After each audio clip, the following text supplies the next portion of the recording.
v.h.s.x? What do you mean? Alright everybody, welcome back to a brand new video.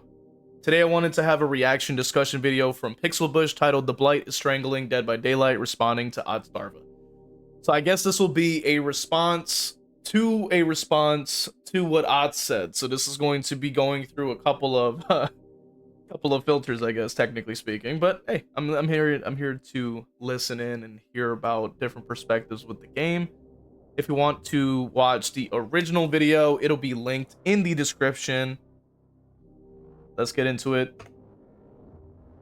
Talk about their relative strength, because it's no secret that Nurse and Blight have basically always been the top two killers in the game, at least for as long as Blight has existed. There's always been other S tiers just under them at various points, like Spirit, Hillbilly, Dracula, Kaneki, and most recently Krasu, but at the top it's basically always a two-horse race. Even right now, when Krasu is obviously and rampantly overtuned and will likely get wound back to her PTB state in the next week or two, it's still not uncommon to think that Nurse and Blight are both better than her. Some people believe that Nurse has always been the better of the two, but I strongly disagree. I think there's been periods where Nurse is better than Blight, periods where the two have been dead equal, and periods, especially recently, where Blight has been better, depending on the balance state of the two killers and the wider game around them. Right now, in patch 9.2.0 for example, I think Blight actually beats out Nurse a fair bit in terms of strength, and to explain why, we need to look at what makes these two killers so strong. After the nerfs she's gotten, Nurse's strengths at this point are entirely in the chase. She can be absurdly lethal, and take survivors from healthy to downed unbelievably quickly, even against really good players, because a lot of the normal rules of chasing just don't apply to her. Density of chained resources are not a bottleneck for her in the same way they are for everybody else. A tile setup that I completely agree with PixelBush. I think that he's actually breaking it down as to why Nurse is so powerful. And people forget that when Nurse was added, that it was directly to sort of counter the bigger issues within the game, because there were, back when she released, like a lot of infinites, a lot of really bad map design. So this killer was directly to kind of circumvent all of that and make the killer experience better. Now that the maps have changed and improved, I wouldn't say by much in this current state of the game, but either way, the issue now is the fact that she still is pretty insane, I would say, at her chase times, of course, because she literally can go through walls. So it's pretty difficult, I would say, to balance something like that. on maps with heavy line of sight disruption, but stealth killers love maps like that. They hate maps without line of sight breakers, because they get pre-run for 45 years. That is also extremely true. As a Ghostface main, that is one of the biggest issues when playing Ghostface, is when you're on a map that doesn't have any line of sight breakers, because if you're on a very open map, you're going to get revealed because you don't have anywhere to crouch behind or anything like that. So that's why even like Haddonfield can be a little bit difficult with Ghostface, because if you're crouched behind a car on one angle to get stalking on someone, there could be another survivor behind you on a generator or running by that can just run behind you where you're at in the middle of the street and then just reveal you, and then you can't finish getting your 99 or your stalk off, kind of forcing you to have to M1 way more than the normal amount, at least for me, because I usually focus on trying to reduce the amount of M1s required to get my downs, so that I can be more efficient and for it to be a little bit faster when getting downs. So that, speaking from that experience, very tricky to do that. Not to mention, killers like Unknown, Wesker, Singularity, and the new girl Krasu can also like maps with more clutter or LOS breakers to put biopods on, slam people into, ricochet regurgitation or v.h.s.x off of, or hide behind so the serve can't remove weakened as easily in chase. And that's another thing that makes Nurse's effects on map design more benign. Because she doesn't care about resource density or distribution, you don't need to super stack a map with pallets to make it feel playable against her. When you're designing a map that, say, both Trapper and Nurse need to play on, You didn't need to worry about giving it too many strong pallets for the Trapper to deal with, because filling it full of strong pallets isn't going to help against Nurse anyway up to a point. This does raise up an extremely good point, and this is something that I wanted to discuss in its own video. And I did touch on it slightly in a previous video, and I'll link that at the end, I think, as well. But basically, the question really becomes, like, do you balance the maps around the lowest to middle bit of, like, the middle tiers, or do you try to balance around the highest tier? Now, the problem is obviously there's a bunch of characters that all do very different things and require the maps to do very different things, and as it was already previously stated. But if we're specifically talking about trying to balance around the potentially strongest character in the game being Nurse, I think that should be like less of a priority, because Nurse completely ignores the entire gameplay loop that is being offered, that a character like Trapper would be forced into playing, basically. So from my perspective, I would say that it would be better to focus on what can be played around M1 wise, more so than it would be to be playing around Nurse or other characters like that, because when you're really getting down to the nitty gritty, details of how to balance the game, I think Trapper would be a good place to start, especially when trying to think about how maps can work so that all the killers have an equal opportunity, and not it sort of leaning so heavily to essentially the map just being terrible for the vast majority of the killers, and then Nurse is still just exactly the same. If that makes sense. The same is kind of true for map size as well. Nurse doesn't have any better map ability than an M1 killer now that, range add-ons are gone, so she doesn't demand a huge map to play on either. It's very possible to make a map too small for Nurse to feel fair on, like Dead Dog, but if a map is reasonably sized for most killers, like the Red Forest and Yamaoka maps, it'll be reasonable for her as well. There's no better indication of Nurse's compatibility with existing fair maps than the map she's given in competitive play. According to Balance by Daylight, DBD League puts Nurse on Coal Tower, Wrecker's Yard and Groaning Storehouse, which are generally considered pretty balanced maps for the most part. Of course, comp is a whole different beast in pub matches, but I think it illustrates my point nicely. Nurse encourages map design towards reasonably sized maps with a good mix of sightlines and clutter, and doesn't demand high density of resources that would make a map unplayable for weaker killers. I don't believe she's warping map design very much because her pick rate isn't high enough to demand this, but if she is, she's warping them to be more like Coal Tower or Wrecker's Yard. In which case, yes, please, keep warping the game. Keep giving us more Coal Towers and Wrecker's Yards, please. I don't know anybody who doesn't want more Coal Towers and Wreckers in their life. That sounds like a great time. Let's compare this to the maps that Blight is played on in comp play. Suffocation Pit, Mount Ormond Resort, and Blood Lodge. Suffo Pit, the 3 gen or die map, because the middle of the map is the giant link of chain tiles. The map that made Trapper Wraith Suffo a meme, because in a 1v1, survivors can comfortably have 5-minute chases on it. Yeah, that's the map Blight gets.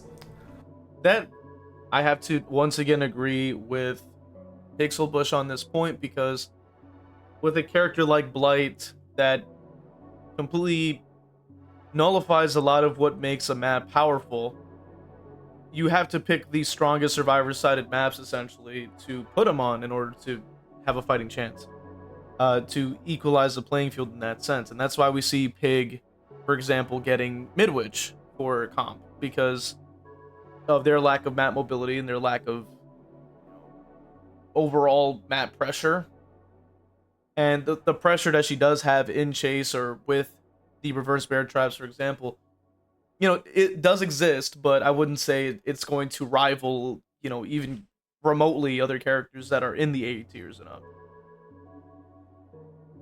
So I think that's exactly what PixelBush is trying to kind of get at, and I have to say I agree with the point. Ormond and Blood Lodge aren't as bad, but they're still pretty unpleasant due to their size. If you've never played a stealth M1 like Maya's on Blood Lodge, I envy you enormously. It's painful.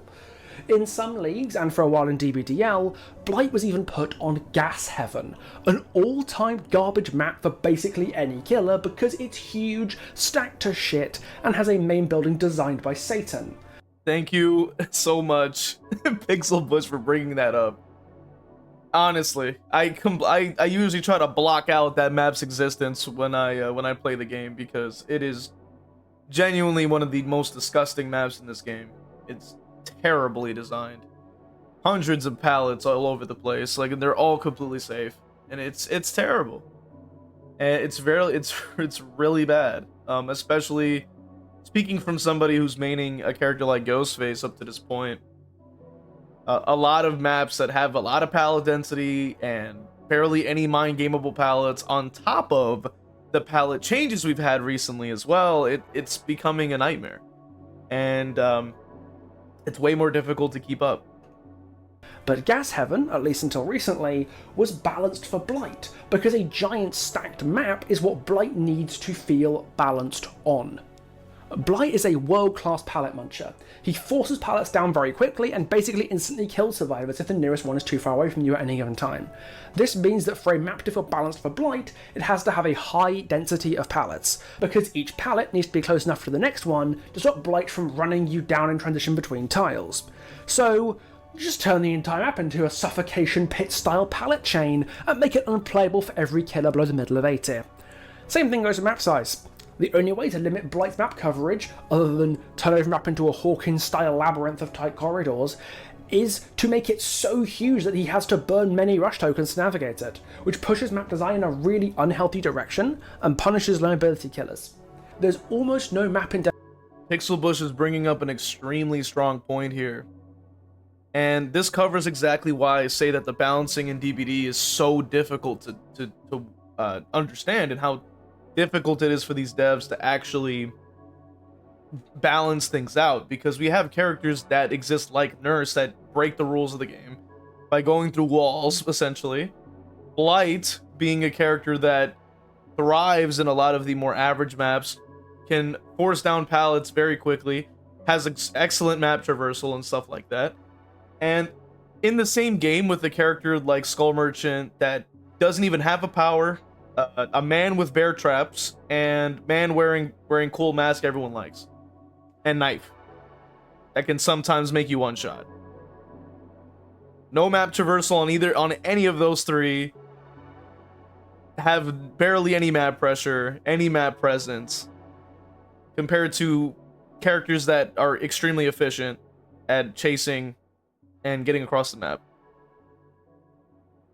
So when they're trying to balance, it's like they have to focus on a lot of different aspects, and I can see why the game kind of suffers because of it. And the thing is that I'm very hesitant to try to nerf S tiers in a lot of ways, because with the game state that it is, right? Like we really take into account that the game is extremely survivor favored. If there is no option for any player at that point, if every strong killer is essentially nerfed, which is dependent on how they nerf the character, of course, but the thing is, behavior does have a knack for like overdoing it sometimes. So even with like Blight currently, and if you're trying to sort of reduce down the S tiers more, which I can't even figure out how you would be able to do that without completely destroying the character, and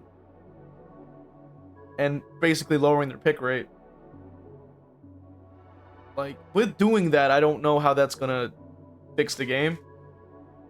And I think that might be even why like the game is becoming more and more survivor favored, is because of the existence of Blight specifically. Because of probably, I don't know if Blight's pick rate is very high at this point. I haven't checked. I think he might be top 5 according to Nightlight, so that's the best assessment we can get.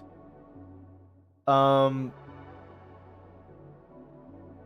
it's understandable, right? I think it's sort of like an Ouroboros, in my opinion. Like it's like you don't know where it begins and where it ends, but it's consuming itself, like basically infinitely, is the way I see it, because you have a game that is, like I've just said, you have S tiers that exist, and the lowest, weakest killers you could possibly think of exist in the same exact role, and they are not really distinguished in how they function, really, in terms of okay, these killers are weak and slow, they get this bonus, versus these killers are fast and really good at chase, so they get these bonuses instead.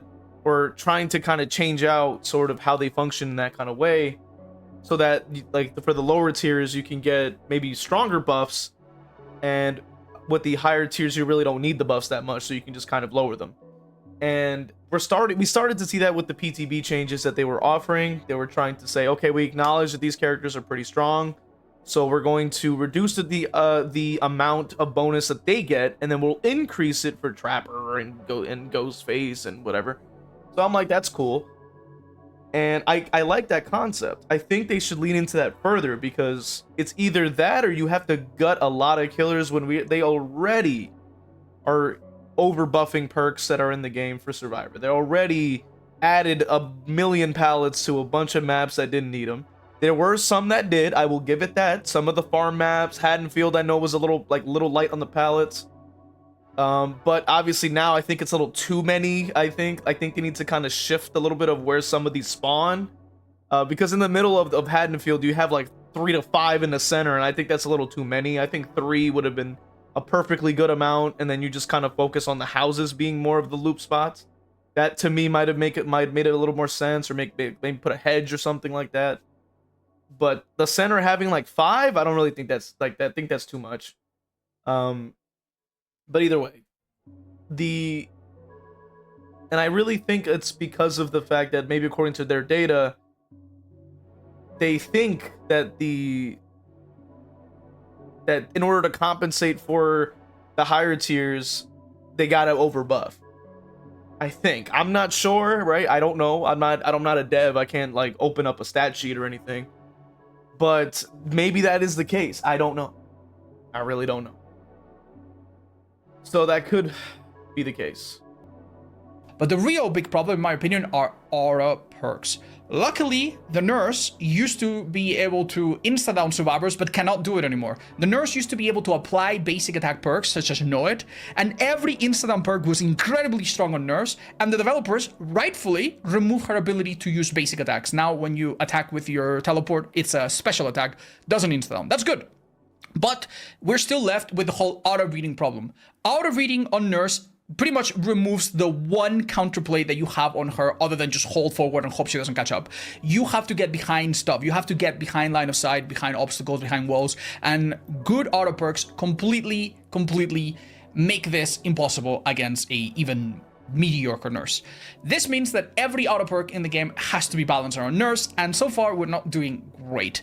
A perk such as Awakened Awareness, which is right now pretty mediocre, got nerfed in the PTB because this perk was actually a little bit too good on the Nurse. You could hook a survivor, and because it lingered a little bit with Lethal Pursuer, then that's, by the way, going back to the previous problem that we talked about, perks with ripple effects, you could actually hook a survivor and then go immediately for someone in the vicinity, and it was really oppressive. So even though this was not really super OP on any other killer, on Nurse it was a problem, and thus the perk had to be nerfed. And now Awakened Awareness is a perk that, let's be honest, you're never going to see anyone run. Look, I've been glazing Nurse a lot today, but it's hard to argue with Otz here.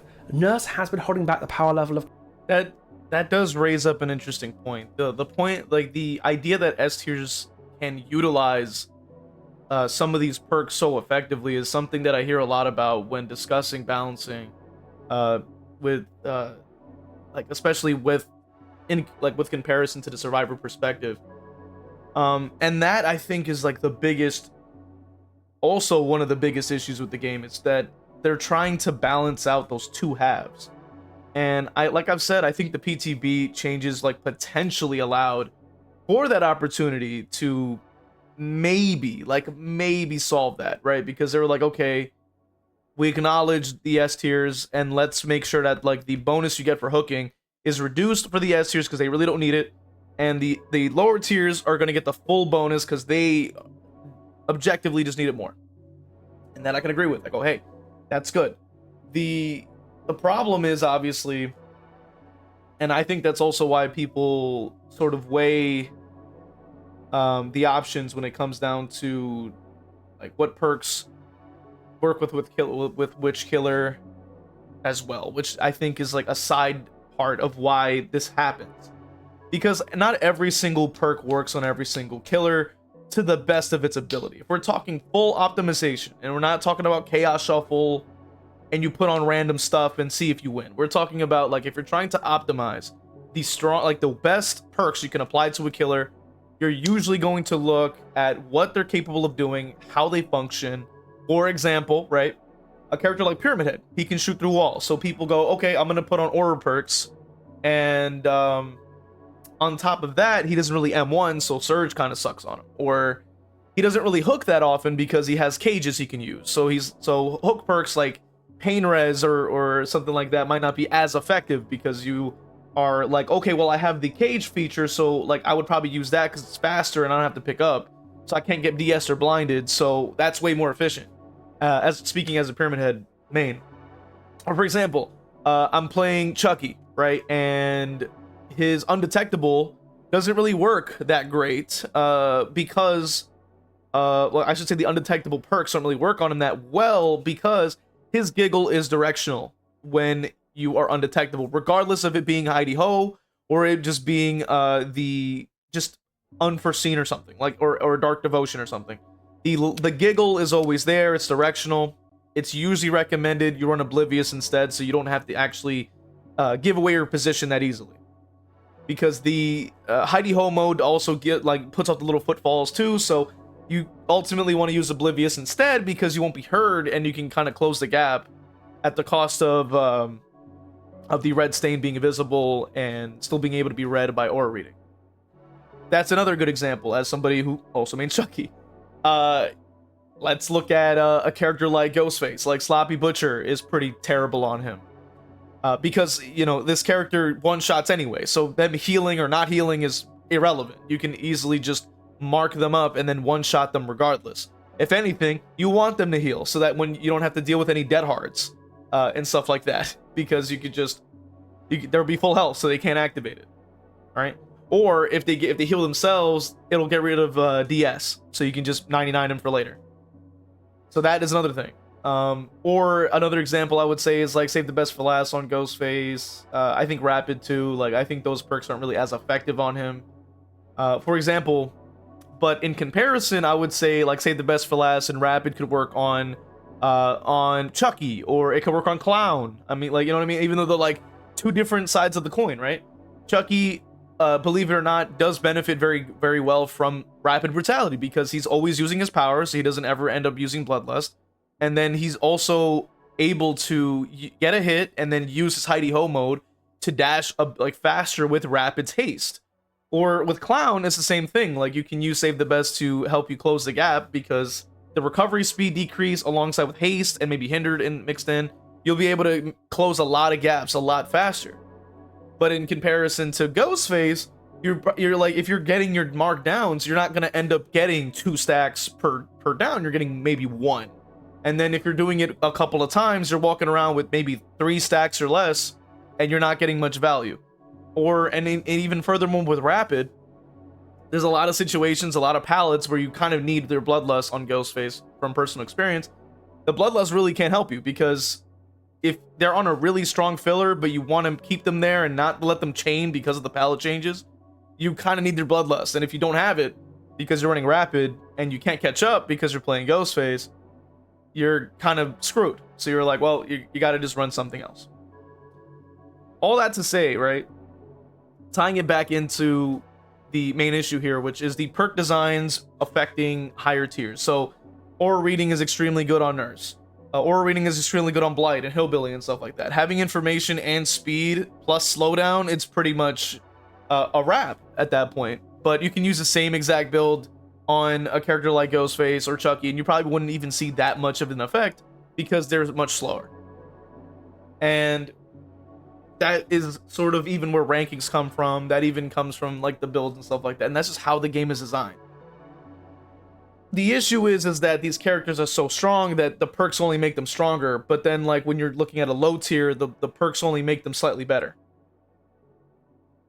So it's sort of like that's like you're stacking a lot of good onto good versus bad and then compensating for it with good. Two different forms of balance in that point. So with that being said, this is sort of an explanation as to why the heck they struggle to balance these perks. And the problem with these perks as well that I've even seen recently with Killer, a lot of these perks that we're getting are freaking hot garbage. Like they're so afraid to give any good perks. Even seen recently with Springtrap, they had that what was that perk called with like the regressing exit gate thing, because the existence of singularity, I guess, was the theory. So they're like, oh well, we got to reduce this because this is too strong. And those perks are trash. The cross-use perks, in my opinion, were hot garbage too. I don't think any of those perks were applicable to any of the killers that I play personally, and I really had zero idea as to how to get any value from any of the perks regardless.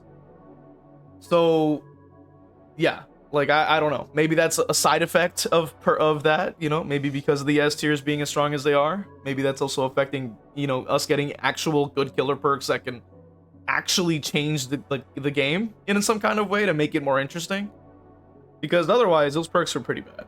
Like, I hate to say it. So far, those are my thoughts. I do have to say I completely agree with PixelBush on the point being made here, and he raised up a lot of good points, and I gotta hand it to Otzdarva as well. You know, raising up a lot of good points and concerns, really providing a new perspective as to how the balancing is such a nightmare with this game, because of the different aspects of it that we really need to kind of take into account. And if you want to watch the original video, it'll be linked in the description. And while you're down there, consider supporting the channel with the links in the description. I also have all my members on YouTube, Twitch, and Patreon at the end of the video with your names being read off. So if you want to join them, join one of those places, man. Consider following on Twitch as well and TikTok to watch me play Killer live, and to also see some funny clips. And I'll see you guys next time. Well, I wanted to go ahead and take some time out to thank all my members from Patreon with Crow King 101, my YouTube members, Majora Jeff, Endire, Evil Peachy YT, Zero Mocker, Christian, Hexdev, and Crow Vader. And for my Twitch subscribers, Cake is the Road, Danica 2002, Final Girl _ Bunny, Acklefin, Chili Cinderace, Zero Mocker, Ginsburg, Johns 117 _ Lovely Ghost TTV, Jar TTV, Zazabu, and Crow Vader. Just wanted to thank you guys. And if you also want to have your name read off at the end of every video, make sure you join on one of these platforms to get one of those perks, as well as the other perks you get. So, appreciate you guys. Thank you guys so much.